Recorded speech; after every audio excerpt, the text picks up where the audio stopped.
जिंदगी के रंग गीतों के संग प्रोग्राम में दोस्तों आपका स्वागत है। आइए आपको मिलवाते हैं हमारे आपके जैसे सज्जनों और महिलाओं से, जिनकी बातें सुनकर, जिनसे बातचीत करके आपको बड़ा मजा आएगा और उन्हीं के पसंद के गीत भी हम इस प्रोग्राम में सुनेंगे। तो चलिए शुरू करते हैं इस प्रोग्राम को।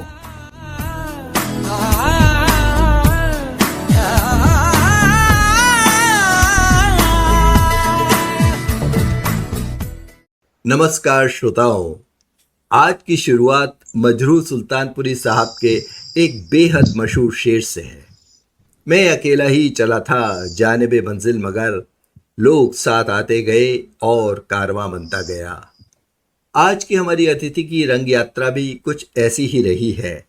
एक युवा कलाकार के रूप में शुरू हुआ ये सफ़र समय के साथ साथ एक ऐसे कारवां में बदल गया जिसने न केवल रंगमंच को समृद्ध किया, बल्कि असंख्य विद्यार्थियों, कलाकारों और रंगकर्मियों को दिशा दी। रंगमंच की दुनिया में कुछ लोग केवल किरदार निभाते हैं, कुछ नाटक निर्देशित करते हैं और कुछ ऐसे होते हैं जो पूरी पीढ़ियों को गढ़ते हैं। हमारी आज के अतिथि उन बिरले व्यक्तित्वों में से एक हैं जिन्होंने मंच को केवल जिया नहीं, बल्कि उसे अपने जीवन की साधना बना लिया। नेशनल स्कूल ऑफ ड्रामा यानी कि एनएसडी की एल्म्युना, राजस्थान विश्वविद्यालय के नाट्य विभाग की पूर्व एचओडी, ललित कला संकाय की पूर्व डीन, एक प्रतिष्ठित अभिनेत्री, निर्देशक, शोधकर्ता और शिक्षिका प्रोफेसर अर्चना श्रीवास्तव का नाम भारतीय रंगमंच, विशेषकर राजस्थान के रंग परिदृश्य में अत्यंत सम्मान के साथ लिया जाता है। 4 दशकों से अधिक की उनकी रंग यात्रा में Court Martial, Nati Binodini, Meera Nachi, Macbeth, Toba Tek Singh, Manto की कहानियां जैसे अनेक महत्वपूर्ण नाटकों का निर्देशन और अभिनय शामिल है। उन्होंने बैरी जॉन, बीवी कारंथ, राम गोपाल बजाज और नसरुद्दीन शाह जैसे रंगमंच के दिग्गजों के साथ काम किया है। साथ ही अनगिनत विद्यार्थियों को रंगमंच की बारीकियां सिखाकर नई पीढ़ी के कलाकार तैयार किए हैं। लेकिन आज की बातचीत उनके पदों, पुरस्कारों और उपलब्धियों की सूची भर नहीं होगी। आज हम जानने की कोशिश करेंगे उस कलाकार को जिसने सपने देखे, संघर्ष किए, मंच की रोशनी और पर्दे के पीछे की चुनौतियों दोनों को जिया, जिसने अपने जीवन को रंगमंच के नाम पर समर्पित कर दिया। तो आइए बड़े सम्मान और आत्मीयता के साथ स्वागत करते हैं प्रोफेसर अर्चना श्रीवास्तव जी का। अर्चना जी, आपका हमारे स्टूडियो में बहुत बहुत स्वागत है। धन्यवाद। मेरे सभी श्रोताओं को हृदय से बहुत बहुत शुक्रिया और नमस्कार। तो चलिए अर्चना जी, शुरुआत से ही कर लेते। ऐसा करते हैं कि उस छोटी सी अर्चना से मिलवाइए जो आगे चलकर रंगमंच की दुनिया में एक बड़ा नाम बनी। आपका बचपन कैसा रहा, कुछ ये तो बताइए। बचपन तो सभी का बहुत ही हसीन होता है साहब। तो हमारा भी बचपन ऐसा ही था। बड़ी अटखेलियां थी, अल्हड़पन था, बहुत ही स्वतंत्र और उन्मुक्त मेरा बचपन था। और सबसे बड़ा जो श्रेय जाता है मेरे जन्मदाता, मेरे माता पिता को जाता है। उन्होंने मुझे इस तरीके से इतना खूबसूरत बचपन दिया कि जो जी चाहे वो करो। तो स्कूल में जब जब कुछ भी एक्टिविटीज होती थी, उस जमाने में छोटे छोटे नाटक भी होते थे, पंचतंत्र की कथाओं को हम लोग अभिनीत किया करते थे और उसमें माता पिता कहते थे कि तुम पार्टिसिपेट करो।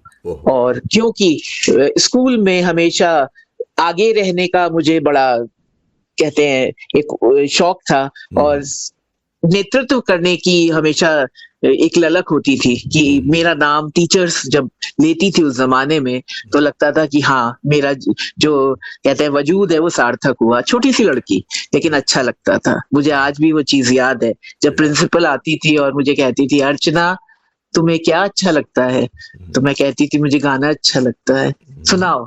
तो इस तरीके से और शुरुआत मेरी साहब नाटक की जहां तक बात है, एक मुझे याद है एक एनुअल फंक्शन में एक नाटक करना था और उस नाटक में एक चिड़िया की कहानी थी वो चिड़िया जिसको पिंजरे में कैद कर दिया गया है और वो निकल नहीं पा रही है, छटपटा रही है, लेकिन तभी कोई एक छोटा सा बच्चा आता है और उसको मुक्त कर देता है और वो फिर गाती है, गुनगुनाती है, पूरी स्टेज का चक्कर लगाती है। तो मैं वो चिड़िया बनी थी। वाह, मजा आ गया। ये तो आपने, you have set the tone. आपने एक उस एज में भी चिड़िया, और वो भी जो कैद वाली चिड़िया, एक संवेदनशील सी कहानी से शुरुआत कर दी आपने, तो यही कहूंगा मैं। तो जी। और आपने बताया परिवार में भी अच्छा साहित्य और संगीत और कला का एकदम वातावरण था, तो वो कैसा था? आपके पेरेंट्स भी ये कलाओं से जुड़े हुए थे क्या? कैसा माहौल था? जी, दरअसल हमारे परिवार में कला और जीवन अलग-अलग नहीं था। जिंदगी हम जीते थे कलाओं के साथ। माने काम कुछ भी हो, मेरे पिताजी लाइब्रेरी साइंस के प्रोफेसर थे और लाइब्रेरी साइंस के प्रोफेसर होते हुए central library university of Rajasthan में उन्होंने अरसे काम किया डायरेक्टर के तौर पर, और बहुत उम्दा लिखते थे। मुशायरे उस जमाने में हुआ करते थे, शेर व शायरी, उर्दू का बड़ा माहौल था घर में। अंग्रेजी बहुत अच्छी थी उस जमाने की इन लोगों की, लेकिन उन हमारे यहाँ बहुत जरूरी था, माता की तरफ से भी और पिता की तरफ से भी, कि तुम्हें हर दिन एक कहानी पढ़नी है या महीने में एक कोई छोटी सी नॉवेल पढ़नी है, लेकिन वो साहित्यिक, उसकी एक ऐसी कृति होनी चाहिए जो कि आपको परिष्कृत करे। उस जमाने में हमें नहीं पता था कि हमें कहाँ ले जाएगा, लेकिन हमारा जो सफर है वो इस तरीके से माँ पापा ने शुरू किया और वो चलता रहा। उस जमाने में धर्मयुग आया करता था, धर्मयुग हम लोग पढ़ते थे। और मतलब आप ये देखिए, प्रेमचंद, हरिवंश राय बच्चन, अमृत राय, आपके ये क्या नाम है हमारे, इस वक्त में नाम बिल्कुल भूल रही हूँ, भारती, रांगे राव जी, बिल्कुल साहब, जयपुर राजस्थान इनको भी के हम थे। हाँ, तो पापा का कहना था बहुत खूबसूरत लिखा करते हैं, इनकी कहानियां पढ़ो। तो बस इस तरीके से हमारा ये कहेंगे कि बचपन, और जैसे जैसे हम युवावस्था को आए तो उन्होंने हमको इस तरीके से पूरा मार्गदर्शन दिया कि पढ़ो और ये मत सोचो तुम्हें क्या बनना है, जिंदगी जियो। और जिंदगी इन तमाम साहित्य और कलाओं के साथ साथ ही है। इससे अगर तुम अलग हो जाओगी तो तुम्हारी जिंदगी नहीं है। मजा आ गया।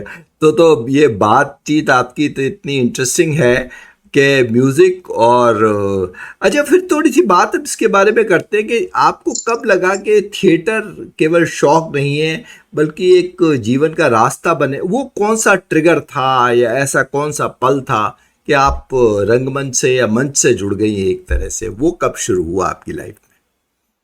ये अगर औपचारिक दृष्टि से सोचा जाए तो कनोडिया कॉलेज में जब मैं पढ़ती थी फर्स्ट ईयर में, अच्छा, तो वो मेरा बड़ा टर्निंग पॉइंट था। स्कूल में छोटे छोटे नाटक किया करती थी, लेकिन जैसे ही मैंने कॉलेज में प्रवेश लिया, ठीक उसी साल मिस हेमलता प्रभु, जो हमारी नारी शिक्षा की स्तंभ थी, बल्कि हैं, क्योंकि वो एक ऐसी, मुझे लगता है, शख्सियत है हमारी जिंदगी की जो कभी जाएंगी नहीं, वो हमारे आसपास ही हैं।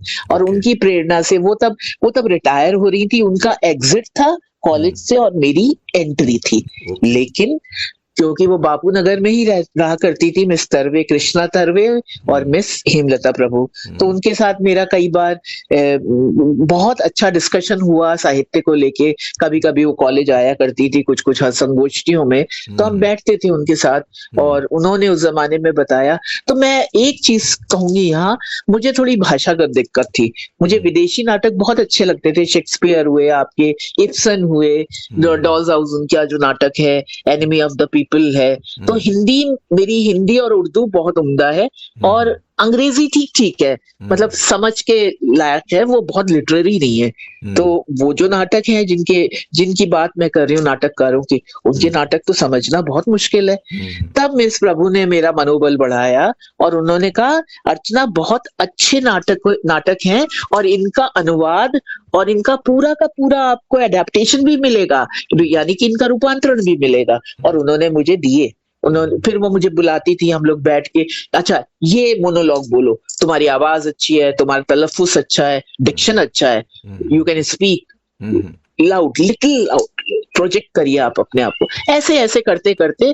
और फिर 3 साल में बहुत एक्टिव रही वहां पर। नाटक जब जब होते थे उसमें मैं बहुत अच्छा बैक स्टेज और ऑन स्टेज होती थी।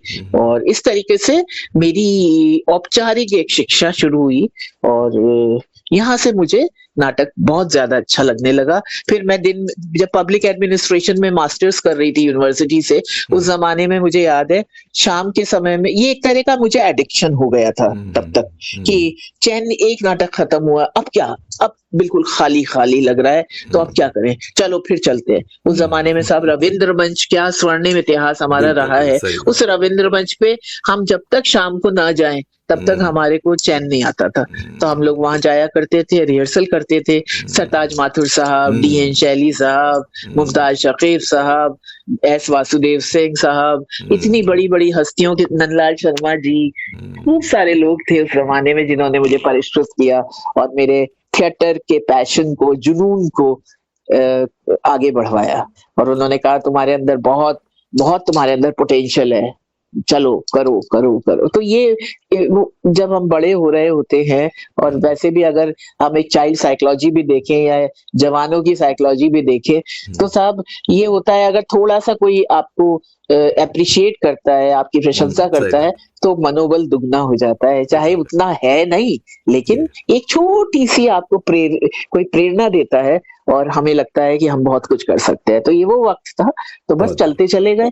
प्लान नहीं किया था, कभी प्लान नहीं किया लाइफ को कि मैं ये करूंगी या मैं थिएटर को ही अपना पैशन, जो मेरा पैशन है यही प्रोफेशन बनेगा, या मैं म्यूजिक में जाऊंगी। बस करती थी और उसका लुत्फ उठाती थी। मुझे बस सुकून बहुत चाहिए था और वो इनके जरिए मैंने पाया जिंदगी में। मजा आ गया अर्चना जी, आपने तो एक तरह से जयपुर का या राजस्थान का इतिहास ही कर दिया। हेमलता प्रभु, मैडम तरवे, सरताज माथुर, एस वासुदेव, इनके नाम लेके तो आपने मजा कर दिया, बिल्कुल शुरुआत कर दी।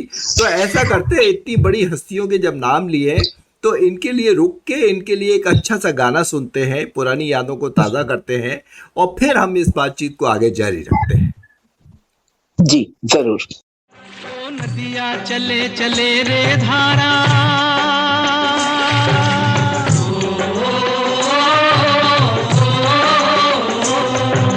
नदिया चले चले रे धारा, चंदा चले चले रे तारा,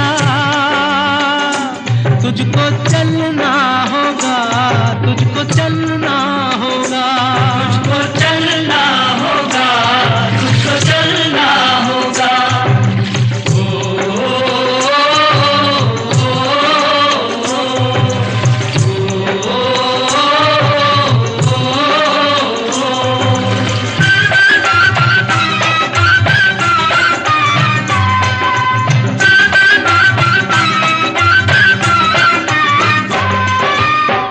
जीवन कहीं भी ठहरता नहीं है, जीवन कहीं भी ठहरता नहीं है, आंधी से तूफान से डरता नहीं है। तू न चलेगा तो चलते भी राहें,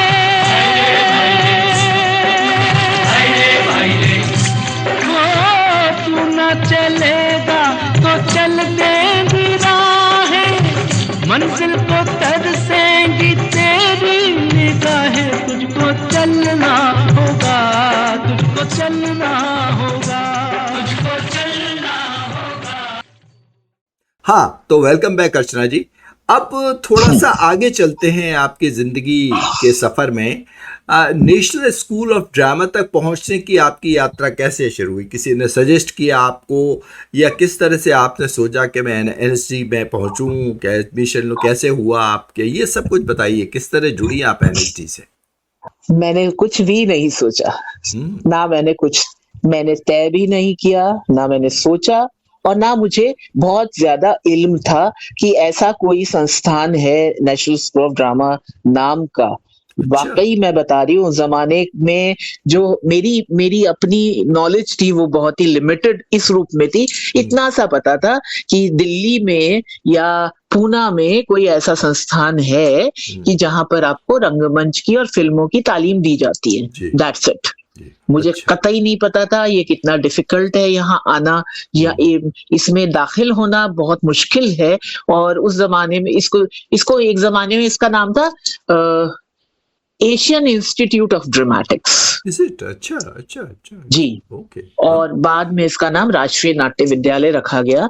तो इसमें उस जमाने में 20 एडमिशन होते थे ऑल ओवर एशिया से, जिसमें अच्छा। भूटान, पाकिस्तान, बांग्लादेश, श्रीलंका, भारत, निश्चित तौर पे भारत के विद्यार्थी ज्यादा होते थे, लेकिन क्योंकि ये एशिया का बहुत ही प्रतिष्ठित एक संस्थान है जो कि नाट्य की तालीम दिया करता है, तो बहुत ही मुश्किल था यहाँ पर दाखिला।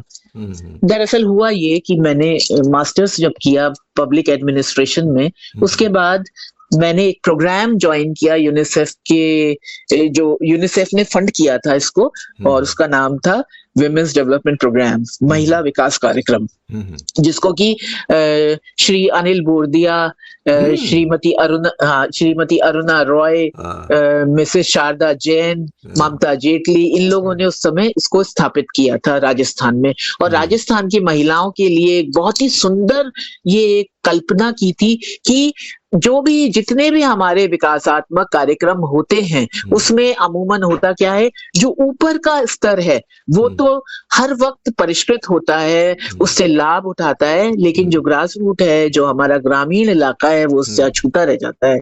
तो इस तरीके से जब मैंने एमए कर लिया तो एक साहब एक अखबार देखा और उसमें विशेषज्ञ के पद पर उनको लोग चाहिए थे, एक ही पोस्ट थी। हमने अप्लाई कर दिया और हमारा इत्तेफाकन उसमें हो गया। तो दिल्ली जब मैं गई सोशल वेलफेयर बोर्ड की मीटिंग में, तो एक बड़ी प्रतिष्ठित बहुत ही काबिल अभिनेत्री, बहुत प्यारी अभिनेत्री मिली मुझे, जिनका नाम है, मराठी है वो, और सुहासिनी मुले। अरे अरे, भुवन सोम वाली, मैं याद आ गया। हाँ, वो भी उसी में आई। जी जी जी, वो आई थी और उनके साथ बहुत अच्छी मेरी चर्चा रही। जितने भी अभी डेवलपमेंटल प्रोग्राम्स चल रहे हैं यूनिसेफ को लेके और हमारे कार्य को लेके, उनके कार्य को लेके, और रंगमंच तो खैर उनके कमाल का एक है ही। इसके अलावा फिल्में बहुत खूबसूरत उन्होंने की हैं, लगान, हुतुतु, भुवन सोम, तो बहुत ही जी। तो उन्होंने उनसे ऐसी चर्चा के दौरान पता चला, उनसे तुम और क्या करती हो, तुम्हारे और क्या शौक है? तो हमने कहा थिएटर, म्यूजिक। अरे थिएटर है, अच्छा क्या करती हो? मैंने कहा अभिनय करते हैं और तो कुछ आता नहीं है। तो अच्छा तुम अभिनय करती हो तो क्यों तुम एनएसडी जाओ ना। मैंने कहा वो क्या है? बोले ऐसे ऐसे है, इस तरह का एक संस्थान है, आप और इस तरीके से आप जाके घूम के आइए। तो मैं गई। उस समय मेरे साथ एक साथिन भी गई हुई थी दिल्ली उस मीटिंग में, उसका नाम था मोहिनी। मोहिनी वो साथिन है जब क्लिंटन आए थे हमारे राजस्थान में, तो आपको अगर याद आता हो, वो गांव कौन सा था जहां से कंप्यूटर ऑन हुआ था? ये कहीं आगरा रोड पे शायद कोई गांव था, मुझे अब जी जी जी जी, नायला। वो नायला की साथिन थी मेरे साथ उस वक्त। और मैं और मोहिनी हम लोग चल पड़े साहब एनएसडी मंडी हाउस। और उस समय वहां पर छुट्टियां चल रही थी ग्रीष्मकालीन, और देखा वहां अंदर जाके तो हमारे बहुत ही सम्माननीय प्रोफेसर राम गोपाल बजाज साहब बैठे थे। मैं गई बड़े उससे और उनसे बात की, उन्हें बताया मैं कौन हूँ और मैं क्यों आई हूँ। मैंने कहा, बोले अच्छा आप यहाँ प्रवेश लेना चाहती हैं? मैंने कहा नहीं सर, प्रवेश नहीं लेना चाहती हूँ, सुहासिनी जी ने मुझे बताया, उन्होंने कहा कि तुम घूम के आओ तो मैं देखने आई हूँ। हाँ प्लीज प्लीज। फिर उन्होंने पूरा मुझे एनएसडी के बारे में समझाया और तमाम जो पोस्टर्स लगे थे उसके बारे में तफसील से बताया। 3-4 घंटे हम लोग वहां रहे, बहुत अच्छा वक्त था। हम वापस आए उस मीटिंग से, जयपुर आ गए। उस जमाने में इंडियन एक्सप्रेस आता था घर पर, तो माँ ने एक दिन बताया कि अरे तुम यहीं गई थी ना, ये नेशनल स्कूल ऑफ ड्रामा का देखो एडमिशन नोटिस आया है। मैंने कहा क्या हुआ? तो मैं क्या करूं? बोले व्हाई डोंट यू अप्लाई करिए आप। तो मैंने कहा नहीं भाई, मेरा नहीं होना है। आपको पता है क्या लिखा है? 20 सीट्स हैं पूरे एशिया में, और उसमें तो बोलती है तुमने क्या सोच? मैंने कहा और उसमें मुझे कोई नहीं लेगा, मैं तो कुएं की मेंढक हूँ, अपने शौक को पूरा करती हूँ, 2-4 नाटक कर लिए तो मेरा एनएसडी में सिलेक्शन हो जाएगा, तुमने क्या सोचा है माँ? तो बोले नहीं नहीं, तुमने सोच लिया ना, नहीं होगा। मैंने कहा नहीं, हो ही नहीं सकता, सवाल ही नहीं होता। अच्छा ठीक है, तुम जाओगी, अप्लाई करोगी और फेल होके आ जाओ बेशक, लेकिन तुम जाओगी। ओके। साहब उनके उनकी आवाज में उनके मतलब क्या कन्विक्शन था, मैं मजबूर हो गई, मैंने अप्लाई कर दिया, ओके। जबकि मेरा कतई इरादा नहीं था। हाँ। और मैं गई, और हमारे ही बैच से यहाँ का जो प्रवेश का पूरा एक सिस्टम था वो चेंज हुआ था। यानी कि पहले हमारा रिटन टेस्ट हुआ, उसके बाद हमारा ऑडिशन हुआ, फिर ओके। दो चकिताबों पे हमसे चर्चा की गई डिटेल में, उस किताब की पूरी बातचीत की गई कि उसमें कौन कैरेक्टर है, क्या लिखा गया है, रेफरेंस बुक्स आती थी बहुत सारी, नाटक आते थे, लिस्ट आती थी वहां से, उस पर खूब अच्छा सा हमारा डिस्कशन हुआ है फैकल्टी के साथ जो इंटरव्यू ले रहे थे। इसमें हम पास हो गए। उसके बाद हमारी 4 दिन की वर्कशॉप, जो ओके। जो लोग इसमें इंटरव्यू में पास हो जाते हैं, तो उसमें भी हम पास हो गए, दूसरे फेज में भी। ओके। और पता चला कि हमारा सिलेक्शन हो गया। अरे वाह, अच्छा। और हमें मतलब ऐसा लगा ये हुआ क्या है, ये मैं तो खेलने गई थी, वाकई में खेलने गई थी। मैंने कहा नहीं होने वाला है, बिल्कुल नहीं होने वाला है। टर्निंग पॉइंट था, मजा आ गया अर्चना जी। ये तो आपने, अब मुझे थोड़ा सा ब्रीफ में मुझे ये बताइए कि what is so special about NSG, जो युवा कलाकार चाहते हैं कि हम एनएसडी में एडमिशन लें, ये अल्टीमेट है, ये है, तो उसके बारे में कुछ ब्रीफ में बताइए कि एनएसडी में ऐसी खास बात है क्या जो हमारे स्टेज को और थिएटर के लोग को उसमें जाने का सपना देखते हैं। थोड़ा सा दौर बदला है। हमारा दौर, मैं ये नहीं कह रही आज का दौर खराब है या पहले का दौर अच्छा था, मैं सिर्फ इतना सा आपको अर्ज करूंगी कि हमारे जितने भी अभी आपने नाम लिए, आपने काफी सारे लोग थे जिन्होंने हमें परिष्कृत किया। मैंने इन लोगों से सीखा है, इन्होंने हमें ट्रेनिंग दी है। और उस जमाने में कोई टेक्निक नहीं थी इस तरह की जो आज के तारीख में आपके पास तमाम तरह की टेक्निक्स है थिएटर में।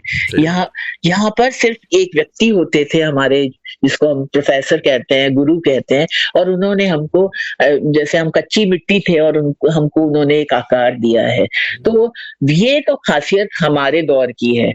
और हमने बिल्कुल मैनुअल सारा काम किया है, सब कारपेंट्री का भी काम किया उस जमाने में, मॉडल मेकिंग भी किया, लाइट डिजाइन भी किया, क्योंकि मैंने डिजाइन और डायरेक्शन में विशेषज्ञता हासिल की वहां से, तो ये सब भी किया। लेकिन हम इस मामले में किस्मत वाले रहे कि हमें नसीरुद्दीन शाह साहब आए, चाहे भास्कर चंद्रावरकर आए, या जर्मनी से एक बहुत ही बढ़िया प्रोफेसर आए थे, बहुत अच्छे, कॉनराड ज़ीडरिच, तो उनकी क्लासेस भी हमको मिला करती थी, हम उसमें भी होते थे, क्योंकि हमें ये बताया था कि अगर आप ये समझेंगे तभी तो आप एक्टर को डील करेंगे, तो आपको बेसिक एक्टिंग की चीजें भी पता होनी चाहिए। तो वो भी हमने प्राप्त की, ये जितनी भी तालीम थी। तो मैं ये कह रही हूँ, आज की तारीख में भी अगर हम एनएसजी की बात करते हैं और बच्चे जाना चाहते हैं, निश्चित तौर पे जाना चाहिए। वो एक अलग तरह की यात्रा है जिसमें आपको दिन रात सिर्फ और सिर्फ थिएटर पर ही फोकस करना है। आपको वो माहौल, वो संसाधन, वो पूरा एनवायरनमेंट जो आपको वहां का मिलता है, और वहीं रहना है। रेजिडेंशियल ट्रेनिंग है, तो एक मौका मिलता है। ये कहा जा सकता है कि विद्यार्थी तो विद्यार्थी होता है, वो अगर फोकस करेगा अपने ऊपर और काम करेगा तो वो कहीं पर भी रहेगा, वो उम्दा ही करेगा। बहुत सारे लोग हैं जिनका एनएसडी में नहीं होता है, तो बैरी जॉन साहब के साथ उन्होंने एक्टिंग कोर्स किया अभी वहां पर मुंबई में, अनुपम खेर साहब जिनका एक्टर्स प्रिपेयर है, सुभाष गई साहब का जो विस्लिंग वुड्स है, ऐसे बहुत सारे इंस्टीट्यूशन अब बन गए हैं जहां पर बच्चे सीख रहे हैं। तो इट डिपेंड्स ऑन स्टूडेंट कि वो कितना शिद्दत रखता है। स्टूडेंट तो सब एक से हैं, लेकिन आपकी शिद्दत ही आपकी कामयाबी का रास्ता पक्का करती है। अब तो बहुत अपॉर्चुनिटीज भी बहुत हैं, और ये आपने सही बताया, उस जमाने में तो आपकी जो ट्रेनिंग थी या आपका जो भी वहाँ का प्रोसेस था वो डिफरेंट था, और आजकल तो टेक्निक भी आ गई है और सब चीज़ें आ गई। तो चलिए इसी दौर और इस दौर के नाम पे रुक के हम एक गाना सुनते हैं और फिर आगे बातचीत को जारी रखते हैं। जी जरूर।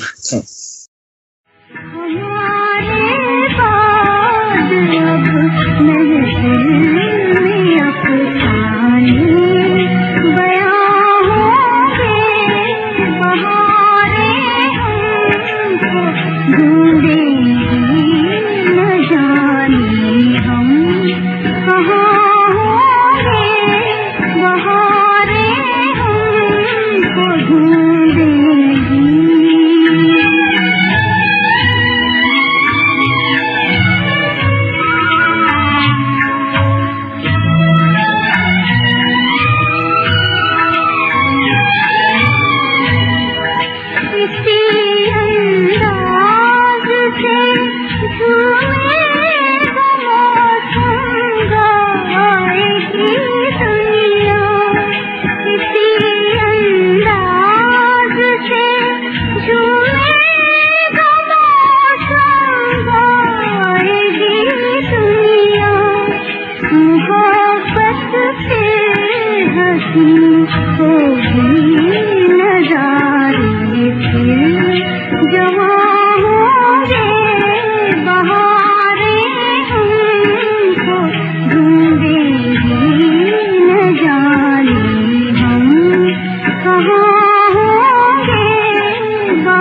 हाँ, वेलकम बैक अर्चना जी।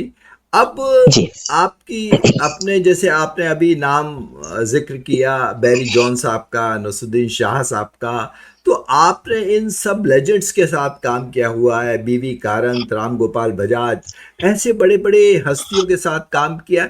इनसे आपको क्या महसूस हुआ और क्या इनके साथ अनुभव कैसे रहा आपका और क्या क्या सीखा आपने इनसे?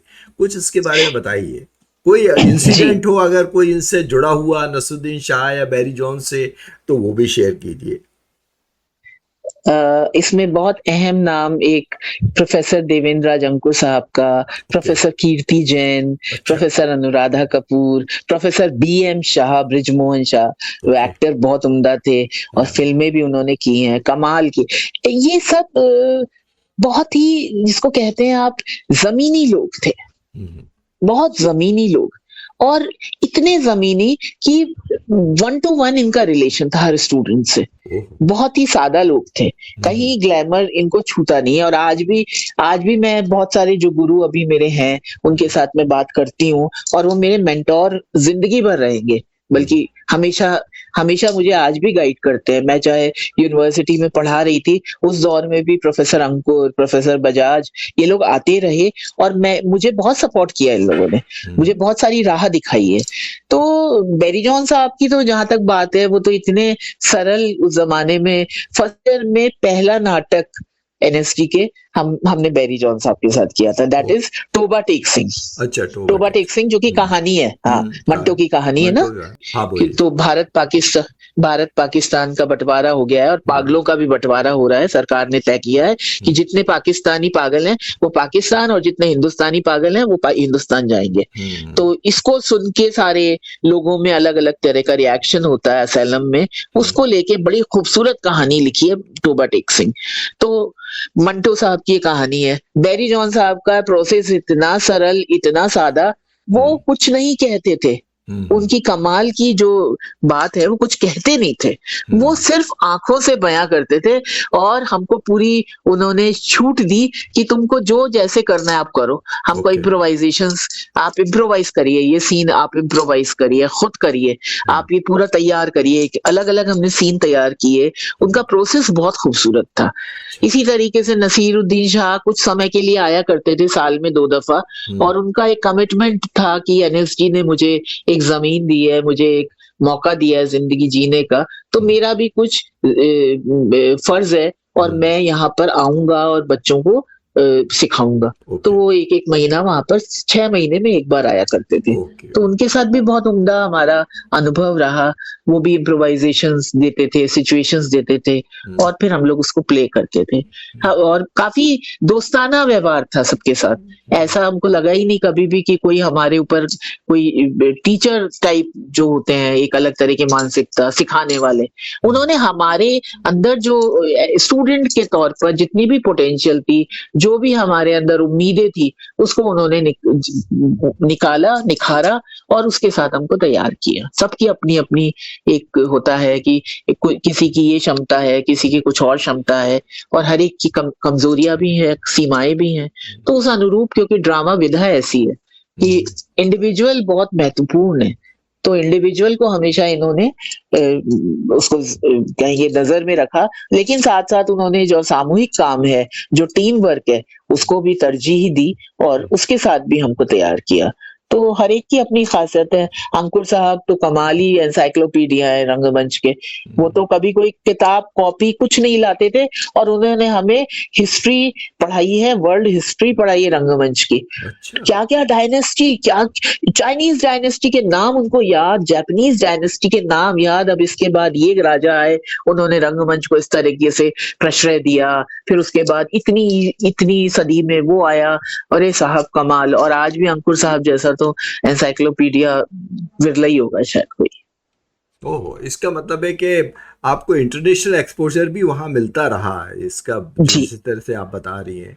तो जी, अगर जी। एक कुछ शब्दों में अगर आप बयान करना चाहते हैं, तो इतने गुरुओं से, एनएसडी के गुरुओं से आपको कोई एक ऐसी 1 या 2 खास बात बताइए जो आपको लगा कि आपने सीखी और बाद में आपकी जो रंगमंच की यात्रा रही है उसमें वो काम आई। कोई एक दो टिप ऐसे कुछ मिले जो आपको हमेशा जिंदगी में लगा कि अरे देखो ये चीज मैंने वहां सीखी, ऐसी कुछ बात है?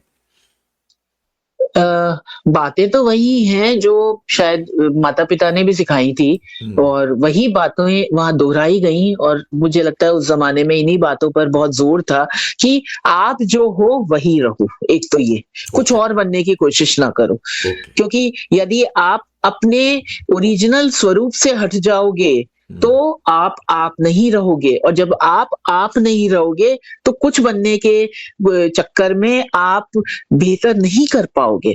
तो हमेशा ये है कि आप रहो, एक तो ये सीखा। और साथ साथ देखिए कितना बड़ा विरोधाभास कि कभी कभी दूसरे का जीवन भी जी के देखो, तभी आप अभिनय कर पाओगे, है ना।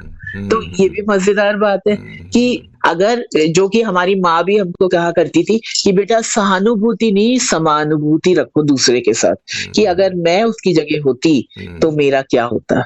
अगर हम ये कहते हैं अरे कितना गरीब आदमी है बेचारा, बारिश में भीग रहा है, इसके पास कपड़े नहीं है, तो आप ये नहीं, सहानुभूति नहीं, बेचारा ये ना उसको फील करो, और उसको फील करो, और इतना फील करो कि तुम्हें लगे कि वो मैं हूँ, वो जो भिखारी है सामने जिसको जरूरत है शरण की।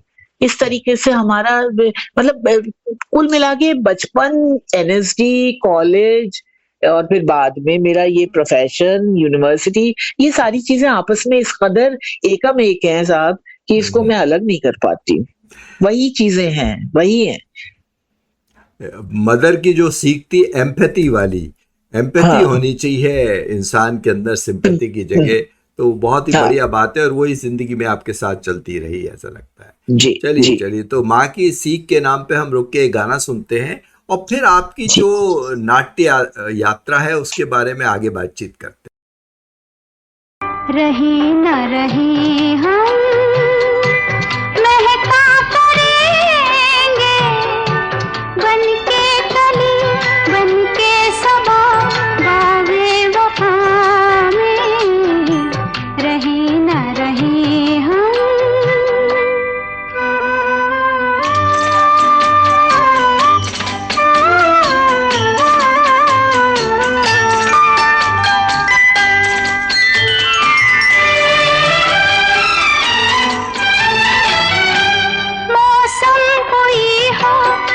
चमन में रंग बनके रहेंगे हम, खिरामा चाहत की खुशबू यूं ही जुल्फों से उड़ेगी, खिजा हो या बहार, यूं ही झूमते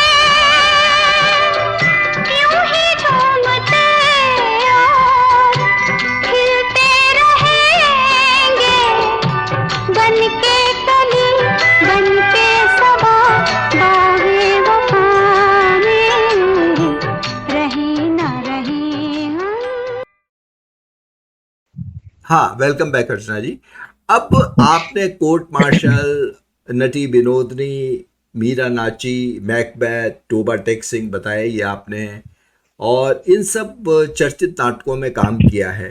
तो इनमें से कुछ बताइए, कोई ऐसा इंसिडेंट या इनमें से कौन सा ऐसा नाटक है जो आपके बहुत ही दिल के करीब है और आपके मन में इच्छा होती है कि अरे मौका मिले तो इसको एक बार दोबारा किया जाए? ऐसा कोई किसी नाटक के बारे में क्या क्या विचार है आपका? इसमें कुछ नाटक के नाम छूट गए जो कि मेरा बहुत ही एक ड्रीम प्रोजेक्ट भी है। एक रांगे राघव साहब की कहानी है गदल। अच्छा जी, वो भी मैंने डायरेक्ट की है, और वो बहुत खूबसूरत कहानी है। एक औरत की जिद की और उसकी जुझारूपन की बहुत खूबसूरत कहानी है। तो मैं उसको दोबारा से अब करना चाहूंगी, क्योंकि मैंने इतनी जिंदगी जी ली है, और जब मैंने किया था तब मैं मात्र 30 साल की 26 साल की थी, और अब मैं बिल्कुल उससे आगे आ चुकी हूँ। तो मैं गदल करना चाहूंगी। निश्चित तौर पे नटी विनोदिनी भी बहुत खूबसूरत नाटक है, क्योंकि नटी विनोदिनी तो एक सच्ची कहानी है, और बंगाल की एक बहुत ही प्रसिद्ध अभिनेत्री की कहानी है, जो बाद में रामकृष्ण परमहंस की शरण में चली जाती है। ये तमाम जो रंगमंच का कारोबार है वो देखती है और उसका दिल दुखता है, किस तरीके से एक्सप्लॉयटेशन हुआ, कैसे उसका नाम हटाया गया। तो वो बहुत उससे दुखी होके और एक तरीके से पूरा संन्यास सा ले लेती है जिंदगी से और चली जाती है। तो वो भी खूबसूरत नाटक, देखिए सारे बहुत खूबसूरत लिखे गए हैं। और अभी की जो परिकल्पना अब मैं कर पाती हूँ, वो जो उस समय मैंने कमियां रखी होंगी, छोड़ दी होंगी, मुझे नहीं पता, लेकिन अभी मैं दोहराती हूँ तो लगता है अरे ये अगर इस तरीके से करती तो शायद और ज्यादा अच्छा होता। तो और थोड़ा अब दूरी पे हूँ, उस नाटक को कितने साल पहले मैंने किया, अब अगर मैं करूंगी तो कैसे करूंगी, आज के संदर्भों में हो सकता है मैं बहुत सारे उसमें उसको एडिट करके कुछ चीजें उसमें ऐड करूं, लेकिन निश्चित तौर पे कृति के साथ कोई छेड़छाड़ तो नहीं कर सकते क्योंकि वो खूबसूरत लिखा हुआ है। तो बहुत उम्दा नाटक है। मैकबेथ को भी हम आज के संदर्भ में हम उसको परिभाषित और परिलक्षित कर सकते हैं। मैकबेथ भी मेरा फेवरेट नाटक है। तो ऐसा कोई एक नाटक नहीं, कई नाटक हैं जो मैं दोहराना चाहती हूँ। अभी दिक्कत ये आ गई है रंगमंच में कि और ये दौर बड़ी जल्दी का है साहब, और रंग और ये जो रंगमंच नाम की चीज़ है इसमें सुकून चाहिए, धैर्य चाहिए। तो वो धैर्य की कमी होने की वजह से थोड़ा-सा साहस नहीं जुटा पाते कि बड़ी आसानी से हम एक नाटक शुरू कर दें। क्योंकि आजकल के बच्चे भई अभी सोशल मीडिया का ज़माना है, उनके पास टाइम नहीं है इतना। तो देखते हैं, लेकिन ऐसा नहीं है, मेरे विद्यार्थी बहुत उम्दा हैं और काम करेंगे हम लोग और करेंगे इन नाटकों को हम दोबारा से, चलिए बहुत उम्मीद बढ़िया। है। तो अच्छा, रोल्स भी आपने कई तरह के किए हैं, मतलब जी, एक्टिंग के साथ साथ। तो जी, जी। इनमें कौन सा, जब आपने एक्टिंग की थी उस टाइम आपको सबसे अच्छा चैलेंजिंग रोल कौन सा रहा था, या कौन सा लगता है आपको अभी अपने लिए, कुछ उसके बारे में बताएंगी? एक तो मैंने सरताज माथुर साहब के डायरेक्शन में होरी किया था, होरी। जिसमें मैं धनिया की भूमिका मैंने अदा की थी उसमें। ओके। और बहुत ही खूबसूरत वो नाटक था, जो मेरी एक बहुत ही प्यारी याद है। और वो कैरेक्टर मैं दोबारा करना चाहूंगी अब।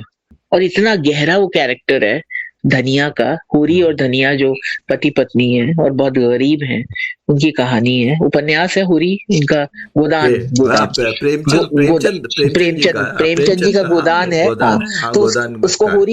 होरी के तौर पर सरताज माथुर साहब ने उसका रूपांतरण किया था नाट्य मंचन के लिए। तो नाट्य रूपांतरण हम लोगों ने प्रस्तुत किया था। तो वो मेरी बहुत ही, मुझे लगता है, दिल के करीब है। फिर इसके अलावा लेडी मैकबेथ का जो कैरेक्टर है वो मैं चाहती हूँ करना, जो मैकबेथ का एक बिल्कुल, मुझे लगता है वो मेन किरदार है, हाँ, मैकबेथ से भी ज्यादा है, क्योंकि मैकबेथ को मैकबेथ के रूप में सामने लाने वाली लेडी मैकबेथ है। लेडी। वो ही उसको प्रवोक करती है, तमाम महत्वाकांक्षा को उसको कहते हैं ना, बल देती है, जगाती है। हाँ, और वो इस कदर जगाती है कि कहाँ से कहाँ वो लोग पहुंच जाते हैं और कितना ट्रेजिक एंड इस नाटक में होता है उनका। तो फिर पारसी रंगमंच मेरा फेवरेट एक पड़ाव है, जिसमें मैं डेसिया और राहिल की भूमिका में अपने आप को देख पाती हूँ कभी कभी। यहूदी की लड़की जो नाटक है आगाश कश्मीरी का, वो बहुत फेमस है, बहुत फेमस है, बहुत खूबसूरत नाटक है जी। तो ऐसे कई सारे हैं, ऐसा कोई एक नहीं है, क्योंकि सबके अलग अलग रंग हैं, अलग अलग उसकी दुनिया अलग अलग है। तो सारी दुनिया को जीना और उसको, मुझे लगता है कि उस यात्रा को आगे बढ़ाना, यही एक कलाकार के लिए बहुत जरूरी है जीवन में। ये ऑटोबायोग्राफीज वाली बात आपने सही की है। इनफैक्ट फिल्मों में भी अभी ऐसा काफी दौर आया हुआ है कि जब ऑटोबायोग्राफीज पे फिल्में बन रही हैं। अभी मैंने टाइटन देखी थी, टाइटन मेक इन इंडिया, बहुत बहुत खूबसूरत बनाई है। नसरुद्दीन शाह साहब ने काम किया उसमें, जी टाटा का किरदार निभाया है, बहुत अच्छी। तो इस तरह से अब दोबारा दौर आ रहा है। तो कोई इतने आपने एक्टिंग की है, इतने आप दर्शक से जुड़ी रही होंगी, कोई ऐसा दर्शकों की प्रतिक्रिया, किसी दर्शक का कोई आपके प्रति लगाव, कोई ऐसा कोई इंसिडेंट है आपको याद आता है अपने स्टेज कैरियर से जो आप भूल नहीं पाती हैं, कोई ऐसा है? जब मैंने गोदान किया, ये होरी किया, और जिसमें मैंने धनिया की भूमिका आपको कही बताया अभी, तो मुझे याद है जब मैं यूनिवर्सिटी में हेड ऑफ द डिपार्टमेंट थी अभी कुछ साल पहले, जी। तो एक स्टूडेंट एडमिशन के लिए आई। ओके। ठीक है, उसका एडमिशन हो गया, बहुत अच्छी स्टूडेंट है, बाद में उसने पीएचडी भी की और अभी बहुत अच्छा काम कर रही है। जब वो पढ़ रही थी, प्रशिक्षण ले रही थी ड्रामा डिपार्टमेंट से, और उसका जब प्ले था, पहली दफा उसके पेरेंट्स डिपार्टमेंट में आए, और उसके जो फादर थे उन्होंने देखते ही मुझे पहचान लिया, और उन्होंने कहा, आपने तो रविंद्र मंच पे नाटक किया था एक जमाने में। मैंने कहा, जी मैं रविंद्र मंच पे किया करती थी निश्चित तौर पे। आपने कौन सा नाटक? और उन्हें पूरा याद था। उन्होंने कहा कि आपने धनिया की भूमिका की थी, और वो जो भूमिका की छाप है वो आज तक मेरे दिमाग से हटी नहीं है। और मैडम, आपने बहुत खूबसूरत अभिनय किया था। मुझे लगा कि वाकई में कहीं तो शिद्दत रही होगी शायद, और वाकई में वो इतना खूबसूरत नाटक था, और वो इतना खूबसूरत किरदार था जो कि सरताज जी ने मुझसे करवा दिया। तो वो एक तो मेरी ये कमेटी याद है। इसके अलावा कुछ साल पहले कुछ हमारी एक मीटिंग थी जिसमें पेरेंट्स को बुलाया था, और 2 उसमें महिलाएं किसी बच्चे की मदर थी, और वो मुझे देख के अचानक से बहुत इमोशनल हो गई और रोने लगी। मैंने कहा, गले लगी मेरे से बाकायदा और बहुत प्यार से मिली, और अचानक उनकी आंखें गीली हो गई। मैंने कहा, क्या हुआ? बोले, पता नहीं क्यों हमको लग रहा है कि आपसे हम पहले भी मिले। तब वो दूसरी को याद आ गया, वो दोनों एक्चुअली साथ की थी। तो बोली, तुम्हें याद है रविंद्र मंच हम जाया करते थे, और मैडम उस समय बहुत ही यंग थी, पतली दुबली एकदम एक लड़की, और बहुत सारे इनके हमने नाटक देखे हैं, यहूदी की लड़की भी देखा है। और वो नाटक हमें आज तक याद है कि गरीबों का भी कोई आसरा होता तो क्या होता, बुते काफिर हमारा भी खुदा होता तो क्या होता, कोई लज्जत नहीं है फिर भी दुनिया प्यार करती है, खुदावंदा इस मोहब्बत में भला होता तो क्या होता, जब इतनी बेवफाई पे दिल उसको प्यार करता है, इलाही वो सितमगर बावफा होता तो क्या होता। तो ये उसके अल्फाज, और वो बहुत इतनी ज्यादा वो इमोशनल हो रही थी, पुरानी यादें ताजा कर रही थी, और मुझसे कह रही थी कि आप प्लीज आप एक्टिंग किया करो, आप एक्टिंग क्यों नहीं करती हो, आप सिर्फ पढ़ाती हो, आप एक्टिंग क्यों नहीं करती हो। तो मैंने कहा, देखिए कभी करेंगे भविष्य में, चिंता ना करें। इस तरीके से बहुत सारे लोग हैं जो इमोशनल होकर मुझसे मिलते हैं, और बहुत ही दिल से मिलते हैं। ऐसा लगता है जैसे यही मेरा परिवार है। तो वो वसुधैव कुटुंबकम वाली जो एक वो फीलिंग है, वो हर तरफ मुझे फील होती है। सही बात। देखिए, दिल को दिल से राह रहती है। मैं आपसे अगली बात यही था कि आप अपने किरदार में से कोई एक हमें अच्छा सा डायलॉग या कोई ऐसा चीज़ सुनाए तो मज़ा आ जाएगा, और आपने एक अपना भी सुना दी। तो इनफैक्ट मेरा तो थोड़ा लालच और बढ़ गया है। तो कुछ और सुनाना चाहें अपनी किसी यादगार लाइंस को आप, तो प्लीज सुनाइए। क्योंकि मुझे भी याद है पुराने, जब हम रविंद्र रंगमंच पे, मैं भी और सरताज माथुर साहब का तो मैं भी बहुत बड़ा फैन हूँ।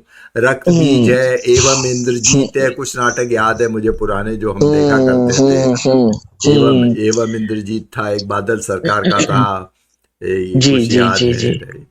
तो चलिए इन्हीं यादों के नाम पे रोक के गाना सुनते हैं, और फिर थोड़ी सी अपन करीब करीब बकौल अमीन से यानी आखिरी पायदान पर आ गए हैं, तो एक दो बातें और फिर आगे चलते हैं। ये रातें, ये मौसम, नदी का किनारा, ये चंचल हवा,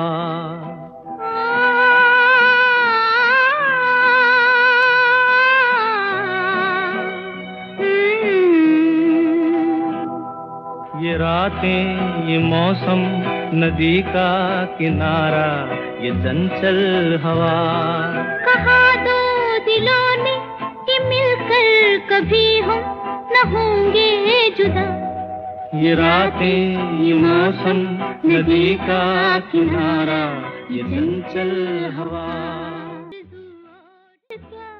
हाँ, वेलकम बैक अर्चना जी। अब हालांकि ये सवाल आपसे बहुत पूछा जाता होगा कि अगर अभी भी आपको स्टेज पे दोबारा आप जब जाती होंगी कभी भी आप एक्टिंग करने के लिए या वैसे ही, तो कैसा अंदर से, क्या कोई एक्साइटमेंट महसूस होता है या क्या एंजाइटी होती है, क्या किस तरह के इमोशंस आते हैं इतनी लंबी यात्रा के बाद भी? आपको कैसा लगता है स्टेज पर दोबारा जाने से? एंजाइटी तो होती है कि मैं हर बार नई हूँ। जो जो मैंने किया अभी तक वो कल की बात थी। अभी के पल में मैं क्या हूँ और मैं किस तरीके से उस किरदार को प्रस्तुत करूंगी सबके सामने, तो इस बात की चिंता भी करती हूँ। और एक एक्टर के लिए बहुत ही जरूरी ये टॉनिक है कि वो थोड़ा सा नर्वस भी रहे, क्योंकि ओवर कॉन्फिडेंस तो मुझे लगता नहीं है कि बहुत ज्यादा चल पाता है। तो सम पे रहना पड़ता है, और उस सम पे आने से पहले हर एक जो भी अच्छा कैरेक्टर जीना है अगर आपको बतौर कलाकार, तो वो बहुत सारी चीजों से गुजरना पड़ता है। तो वो थोड़ा सा टेंशन होता है, थोड़े से कंपन होता है शरीर में, थोड़ी आवाज लरसती है, लेकिन और जैसे ही उसमें सुर में आते हैं साहब, फिर वहां बस सेट हो जाता है सारा कुछ। तो ये जैसे आप ये देख लीजिए, जो गाने वाले हैं, संगीत के लोग हैं, वो भी इससे गुजरते हैं। जब पहली दफा स्टेज पर बैठते हैं तो निश्चित तौर पे थोड़ी सी नर्वसनेस तो होती होगी। क्योंकि मैं शास्त्रीय गायक नहीं हूँ, लेकिन हाँ बहुत कम होता है। जो बहुत पक्के रियाजी हैं उनको शायद ना होता होगा, लेकिन जो हम जैसे कच्चे लोग हैं और जो अभी सीख ही रहे हैं, तो मैं तो अभी भी रंगमंच की विद्यार्थी हूँ। मैंने तालीम ली है और उसको परिष्कृत करना है, अभी और आगे जाना है, सीख रहे हैं, तो विद्यार्थी ही रहेंगे। तो अभी भी होता है, टेंशन होती है, लेकिन फिर कॉन्फिडेंस भी आता है धीरे धीरे करते करते। सही बात। और पुरानी यादें खींचती हैं, पुराना तमाम एक तरह से चित्र चलता है, रील चलती है, कैसे हमने अपना शुरुआत की थी, कैसे हम आए, कैसे हम वहां चले, और बड़ी तेजी से वक्त गुजरा है, ये भी नजर आता है। सब कुछ गुजर गया, सब कुछ गुजर गया। चलिए, कितनी अच्छी हम एक बातों को याद कर रहे हैं। अच्छा, आप ये बताइए अर्चना जी, मान लो आप थिएटर में नहीं होती, जब थिएटर में नहीं होती है तो आप अपना समय वक्त कैसे बिताना पसंद करती हैं? एक तो ये भी बताइए कि अगर थिएटर आर्टिस्ट नहीं होती अर्चना तो क्या बनती, क्या बनना चाहती थी या क्या बन सकती थी? और दूसरा है कि जब आप थिएटर नहीं कर रही होती है तो आप अपना वक्त कैसे गुजारती हैं, समय बिताना पसंद कैसे करती हैं? आपका पास टाइम क्या है सबसे अच्छा? सबसे अच्छा मेरा म्यूजिक है। मैं म्यूजिक सुनती हूँ बहुत, और मुझे बहुत सारे जो गजल गायक हैं उनको सुनना अच्छा लगता है। जगजीत साहब हैं, गुलाम अली हैं, फरीदा खानम है, बेगम साहिबा, बेगम अख्तर हैं, उनको सुना करती हूँ। एक अलग मिजाज है। इसके अलावा और भी मुझे पुराने फिल्मी गाने बहुत पसंद है, वो सुना करती हूँ। थोड़ा आध्यात्म की तरफ भी हूँ, तो आध्यात्मिक जो बड़ी बड़ी बातें, अच्छी अच्छी बातें हैं, वो सब सुना करती हूँ। और साथ साथ मेरा सबसे बड़ा पैशन है पढ़ना। मुझे लिटरेचर और तमाम चीजें पढ़ना बहुत अच्छा लगता है, तो मेरा खाली टाइम तो इसी में ही जाता है। वैसे तो मुझे खाली टाइम मिलता नहीं है, क्योंकि मेरी जिंदगी इस रूप में मसरूफ है। मैं जिंदगी को बहुत अच्छे से जीती हूँ, शिद्दत से जीती हूँ, और मुझे मिलना मिलाना, लोगों से बात करना, कभी कभी हॉस्पिटल भी जाती हूँ, कुछ लोगों की मदद भी करती हूँ, वहां जाके बहुत सुकून मिलता है मुझे। तो ये मेरा वक्त है। और कुछ एक्टिविस्ट ग्रुप हैं, उनके साथ जुड़ी हुई हूँ, सोशल ग्रुप से उनके साथ जुड़ी हूँ। तो जहाँ जो भी काम होता है वहां चली जाती हूँ, घर पर आ जाते हैं लोग। तो कुल मिला के जिंदगी जीती हूँ। और अगर मैं नाटक में नहीं होती तो भी मैं अर्चना ही होती, और जो भी अच्छा लगता वो करती, क्योंकि मैंने जिंदगी को प्लान ही नहीं किया, कभी नहीं प्लान किया साहब। ना मैंने नाटक में जाने का प्लान किया था, ये तो जिंदगी है मेरी, तो जिंदगी जी रहे हैं। बहुत बहुत बढ़िया, मजा आ गया। अच्छा, अगर अर्चना जी मैं ये गुस्ताखी करूं कि आपसे कहूं कि एक कोई अपने पसंदीदा गाने की कोई लाइन सुनाए, तो आप चाहेंगी सुनाना, अगर आप कंफर्टेबल हो? सुर बहुत भटके हुए हैं। अरे कोई बात नहीं, आप दिल से गाएंगी तो सुर अपने रास्ते पे वापस आ जाएंगे। हम जिन गानों को सुनकर प्रेरित हुए बचपन से, और जो गाने आज भी मेरी जिंदगी का आधार है, मैं उन्हीं में से एक गाने की कुछ लाइन मैं आपको सुनाती हूँ। जीवन कहीं भी ठहरता नहीं है, आंधी से तूफान से डरता नहीं है। तू ना चलेगा तो चल देंगी राहें,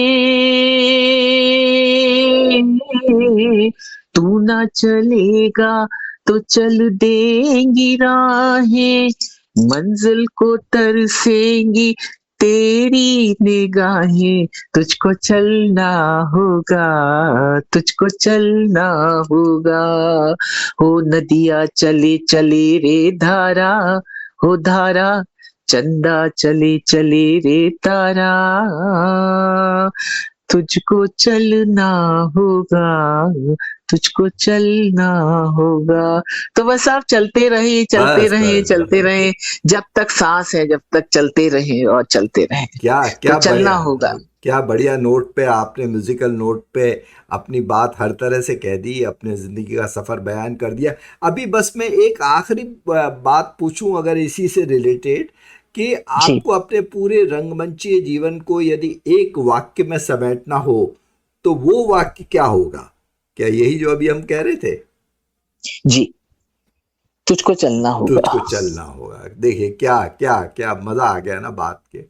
चलिए क्योंकि बहुत रंगमंच जीवन का ही तो अक्स है, और जब हम जीवन में नहीं रुकेंगे तो रंगमंच में भी नहीं रुकेंगे, और चलता चलेगा कारवां, चलता चलेगा पूरा सिलसिला, कभी ना रुकेंगे।